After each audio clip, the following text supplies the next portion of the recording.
पांडवों का राज्य। पांडवों का राज्य पांडवों का राज्य लौटाने का आग्रह और दोनों पक्षों की कृष्ण से सहायता की मांग राजा सुशर्मा तथा कौरवों को रणभूमि से भगा देने के बाद पांडवों ने स्वयं को सार्वजनिक रूप से प्रकट कर दिया। उनका असली परिचय पाकर राजा विराट को अत्यंत प्रसन्नता हुई और उन्होंने अपनी पुत्री उत्तरा का विवाह अर्जुन के पुत्र अभिमन्यु के साथ बड़े ही धूमधाम के साथ कर दिया। इस विवाह में श्री कृष्ण तथा बलराम के साथ ही साथ अनेक बड़े बड़े राजा महाराजा भी सम्मिलित हुए। अभिमन्यु के विवाह के पश्चात पांडवों ने अपना राज्य वापस लौटाने के उद्देश्य से श्री कृष्ण को अपना दूत बनाकर हस्तिनापुर भेजा।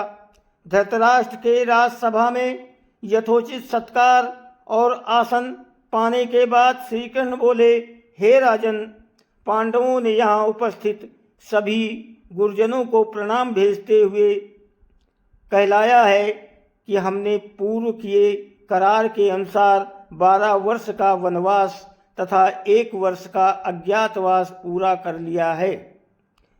अब आप हमें दिए वचन के अनुसार हमारा आधा राज्य लौटा दीजिए। श्री कृष्ण के वचनों को सुनकर वहां उपस्थित भी भीष्म, विदुर, द्रोण आदि गुरुजनों तथा परशुराम, कर्ण आदि महर्षि गणों ने धृतराष्ट्र को समझाया कि वे धर्म तथा न्याय के मार्ग में चलते हुए पांडवों को उनका राज्य तत्काल लौटा दें। किंतु उनकी इस समझाइश को सुनकर दुर्योधन ने अत्यंत क्रोधित होकर कहा, ज्येष्ठ पुत्र होने के नाते इस राज्य पर मेरे पिता धृतराष्ट्र का अधिकार था, किंतु उनके अंधत्व का लाभ उठाकर चाचा पांडु ने राज सिंहासन पर अधिकार कर लिया।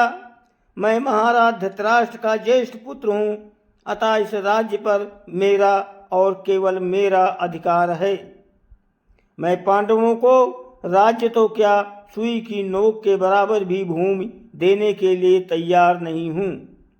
यदि उन्हें अपना राज्य वापस चाहिए तो वे हमसे युद्ध करके उसे प्राप्त कर लें।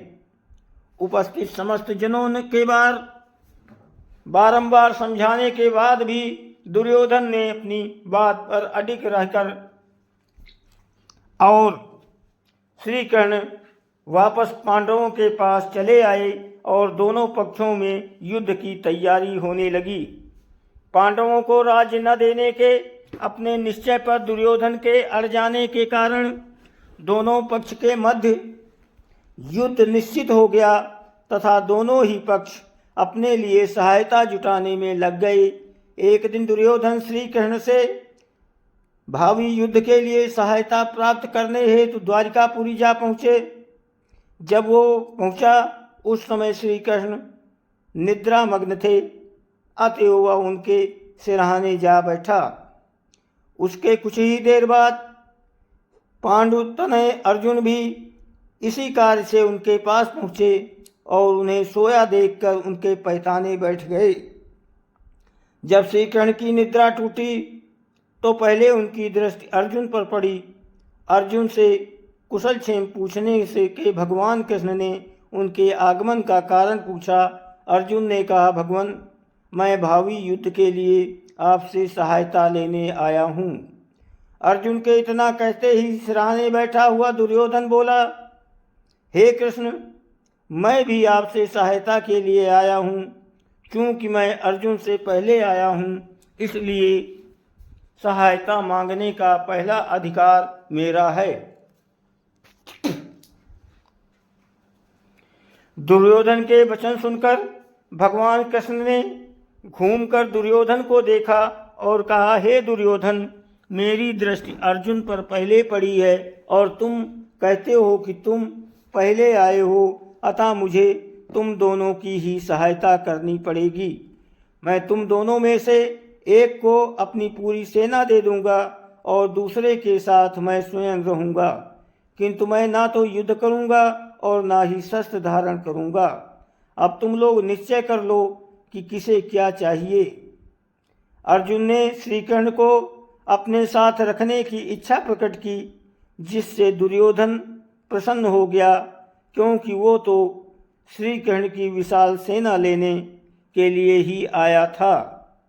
इस प्रकार श्री कृष्ण ने भावी युद्ध के लिए दुर्योधन को अपनी सेना दे दी और स्वयं पांडवों के साथ हो गए।